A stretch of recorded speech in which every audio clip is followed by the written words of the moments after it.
Bye-bye. Bye. All right, guys, thank you so much. I'm going to go ahead and take one more telephone call because we did start a little bit later this evening, and so we'll take another phone call. The phone number is up there streaming, and so we'll take a phone call from Virginia. You're live on the Royal We.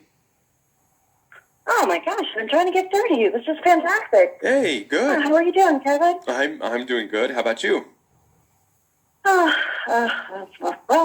I could be better. I married a narcissist. Of course, I didn't know it until it was way too late. Basically, it was like I hit the lottery. I felt like all the good stuff, completely blessed. Oh, my God, I felt like he was my soulmate. He even told me, I was his soulmate and the person he was going to spend the rest of his life with and blah, blah, blah, blah, blah. Well, now I can be kind of cynical about it because it was all a mask. It was all fake. 13 years of my marriage. So 10 years in, I start getting a little suspicious. Like, I go visit my folks who live in a different state, and he just gets real distant. I'm away from him with my kids. We're visiting my family. He gets distant from me. He stops answering my phone calls altogether. I ask him flat out what's going on because I actually had a nightmare. I don't know if you guys have discussed that, where you have this intuition. But I actually had a nightmare the night before, and that nightmare basically consisted of him cheating on me. And, it's like God said, okay, here's the warning, but I didn't listen. And he begged me back and said, oh, nothing happened. We just hung out. Well, that was all a lie. I left him in June of last year. I was tired of dealing with it, and he had triangulated me with another woman. So he took her to my house and slept with her in my bed when I was visiting my sick father in another state with my children. So it's been a rough road. I'm doing better, but as you can tell, I'm a little shaky because it was very difficult. And I've done a lot of research, just like. Yeah, I'm starting to notice a pattern in my life. They always seem to hurt me the most when I was going through the lowest points. It's almost like kick you when you're down kind of thing. Everybody seems to delve into all these videos and YouTube, and that's how I found you. And I'm so thankful that I did because you have really helped me. I'm obviously not healed, but I'm getting there. He's done a lot of really terrible things to me. And when he said, oh, I'll go to counseling, we'll make this better, we'll make our marriage work, he said, but I got to tell you what I've done. He slept with 4 different women every single time I came to visit my folks. And it about killed me. I was suicidal in the beginning. And I have to tell you, whoever is going through this, it gets better. It's going to take a while. I'm not going to sit here and sugarcoat it. It's very painful. It is. I lost 70 pounds. 70 pounds because I couldn't eat because I was very, very, I was distraught. I was in bed. I was depressed. Right. And this does happen. But I have my children. This causes a lot of physical issues too, guys, and so it's important. And I don't know if you've experienced any of these things, but when you have these dreams and you're not able to eat, you can develop anxiety. This can lead to tachycardia, POTS syndrome, fibromyalgia. There's all kinds of issues that can result because of these unresolved things that are going on inside of your body, especially when you are on that, you don't know what's going on, when that trust is, and there is no trust. I don't like that word trust, but something's broken, right? And you're still living. It wasn't me. You're living in that. No, it wasn't you, but the relationship is. The relationship is, and it can be very tormenting. And well, yeah, when we went to marriage counseling, she straight up said, "Don't bring him back. He is stick free. He's treating me like crap." And of course, I've been conditioned, so I didn't realize it was as bad as it was until someone pretty much called it out. I was under so much stress, and I lost so much within a short period of time. I had to have my gallbladder removed because I had gallstones. It was Right. horrible. Part of the Absolutely physical, horrible. I couldn't eat anything. the physical Yeah. symptoms. Mm-hmm. So aside from the serial cheating that was taking place, how was his attitude towards you? Was it the typical demeaning, devaluing type of stuff? Oh, gosh. Yeah. When it happened, I had just come back from seeing my folks. I literally had just gotten off the plane. And, of course, I haven't seen my husband in a month, and I wanted to be a little intimate with him, and he just gave me this look. And I said, what is going on? He's like, oh, I have to talk to you. And, of course, that is never a good sign. Right. And I said, what's going on? And I jumped up because I felt like, oh, God, what's going on? Right. Is there another woman? That's the first thing I thought. And he said, I love you. I'm just not in love with you anymore. And I'll never forget his face because it was like really sympathetic. But then he started devaluing me. He started putting me down and saying, you're not enough. You never were enough. And you know what? I told you were my soulmate. You were never my soulmate. And you were me, best friend. It was, oh my, it was devastating. Yeah. It was devastating. My whole world just got turned upside down. That's the rug final. got pulled out from underneath me. Right, and this is the final discard and attack phase that narcissists typically do. Instead of taking ownership of their own misery and their own hurts and their own brokenness, which is the real reason why they do the things they do. And why can't they break up with someone or talk in a blinking mature way? Why have they got to, like, I don't know, it's like they turn into an 8-year-old when they've got to deal with anything adult and mature, you know? Like, there was no need to say that. There was no need to put it like that. There's no need for that at all. What's going on up there before they say these things and do half the things they do? There's no need for that. My God, it's just, oh. The real reason they need the constant supply, the real reason they're out constantly looking for new people and new ways to feel better about themselves is because they have such a gaping hole in their existence. They're so broken, they're so damaged. And I know that a lot of you are like, they've hurt me so bad. That's what you're thinking. They've hurt you so bad. And I heard this today, and it's the absolute truth.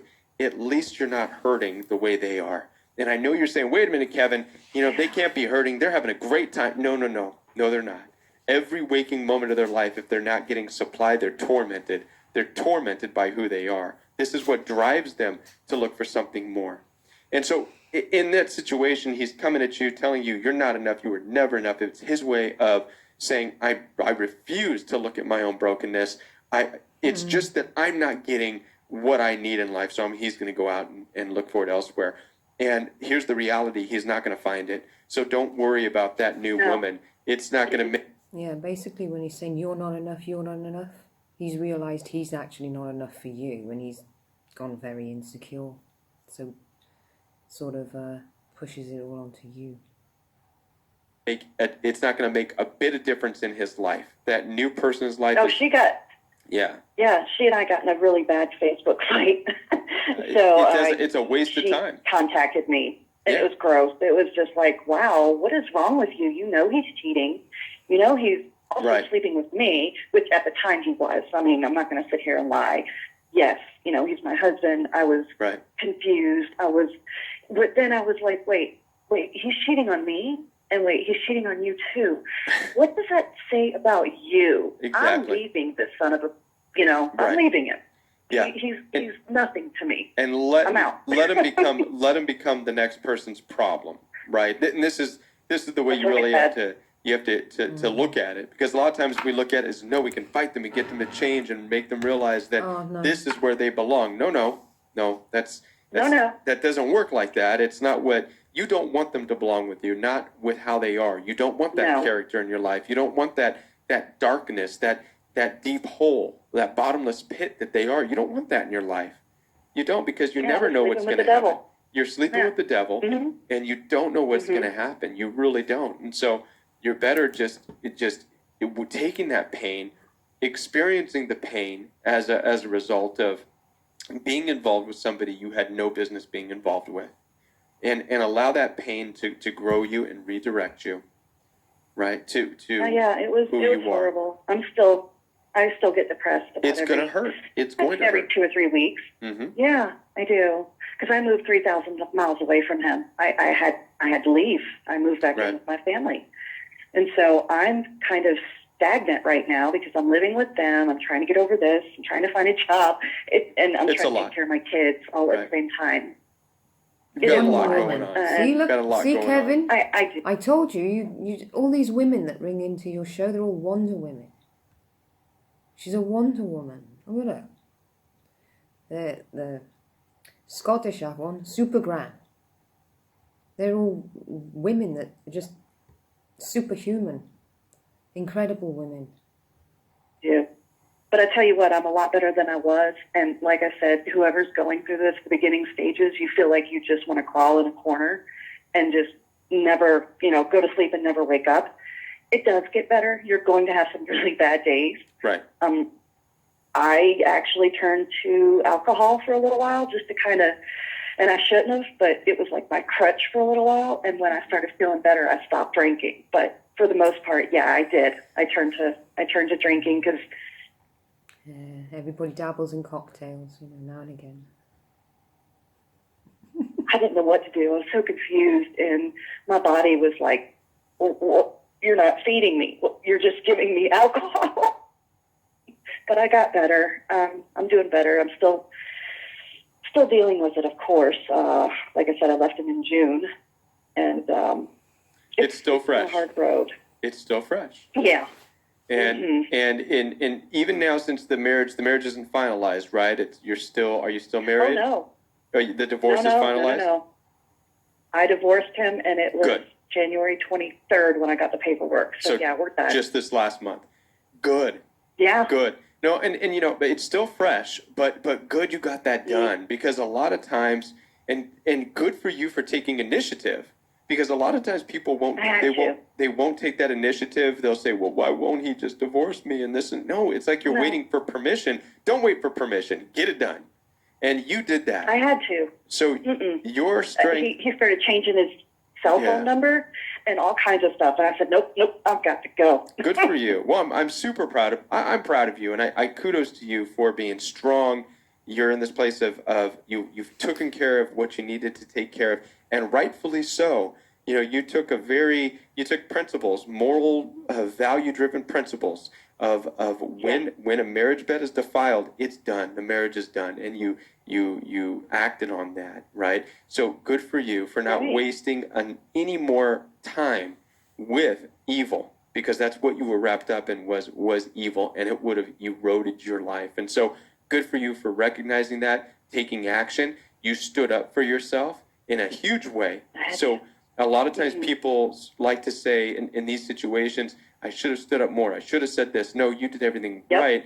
And you made the final discard. And I've made a video on the final discard, and you actually did that. When you stood up and said no more, the marriage is over. That was the final discard. You discarded him, and you discarded the narcissist, and that's how it should be. And in all of the community, for everybody listening, whoever's still wrestling back and forth with the narcissist, I want to let you know that the true discard comes from you. The discard does not come from a narcissist. Narcissists play games. They hoover. They never regard you to begin with. They just use you. So a true discard comes from you when you stand up and say, no more. I'm done. I'm out. And that's exactly what it is. And you have to, I left him. You have to mean it. Begging. You have to mean it. Mm-hmm. Right. So good. Well, I remember this lady's reminded me of a little piece I saved in I think it's in my art album. If it's not, you just have to bear with me. It's a little piece I found in a magazine.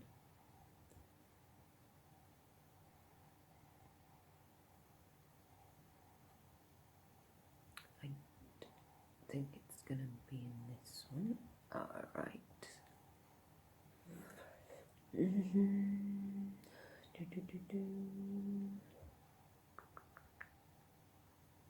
Where would it be?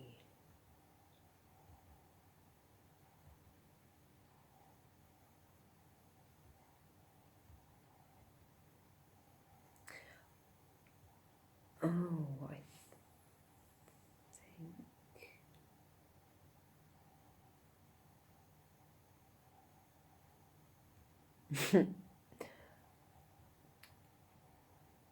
You have that. I've got so many flipping photo albums, I don't know which album it would be in.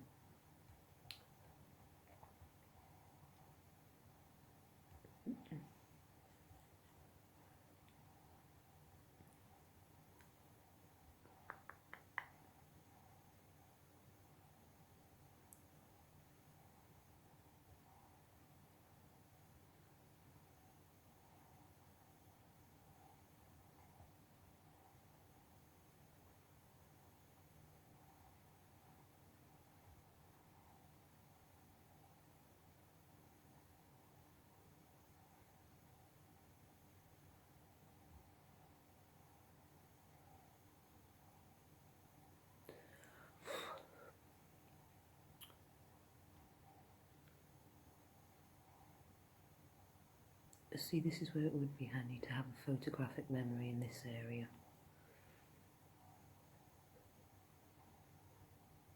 Ah, come on. Oh, what's that? Ah, I think that's it.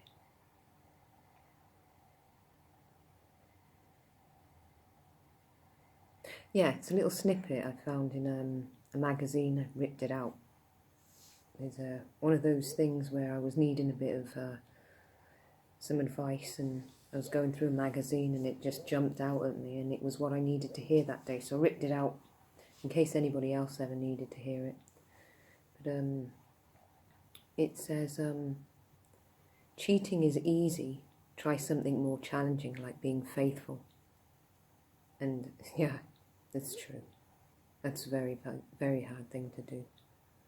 Again, I think it's something that's learnt, but it's something somebody wants to be at the same time. You have to be faithful in order to be faithful. Does that make any sense? Like, you have to be love in order to love someone. That's what I believe. You can't love someone without being love. Cheating is a choice, not a mistake. That's also true. It's also very true. You hear so many people say, oh, it just happened, it just happened.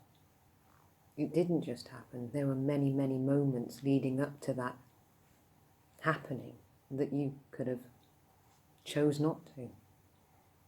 You shouldn't have allowed it to go like that. You obviously wanted, deep down you wanted something to happen to allow it to. So yeah, you made the choice. It wasn't a mistake. Cheating is not a choice. Sorry, cheating is a choice. Cheating is a choice, not a mistake. And the other one is, if you succeed in cheating someone, don't think that person is a fool. Realise that the person trusted you much more than you deserved. And that's also very true.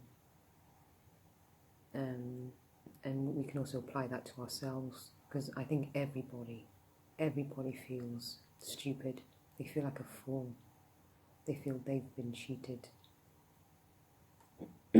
Yeah, I think everybody feels like that when they've had somebody treat them badly. But I'll say it again. If you succeed in cheating someone, don't think that person is a fool. Realise that the person trusted you much more than you deserved. So the lady just reminded me of this snippet that I took from a magazine. I just thought I'd read that out.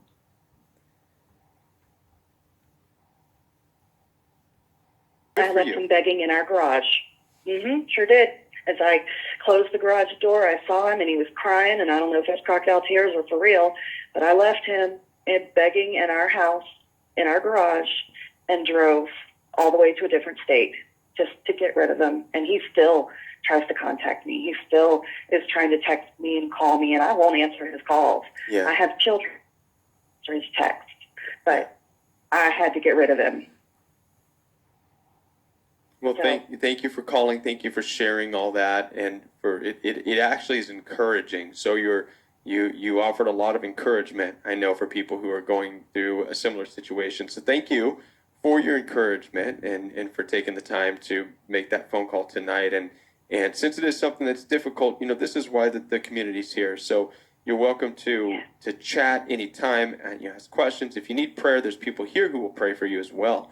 And this is just a good place to be. It's a safe place for you to be. So I'm glad Yes. that you called and offered your encouragement. Thank you so much for being here. Thank you. And I fell on my faith too. So if anybody is religious, I fell on my faith and it helped me through as well.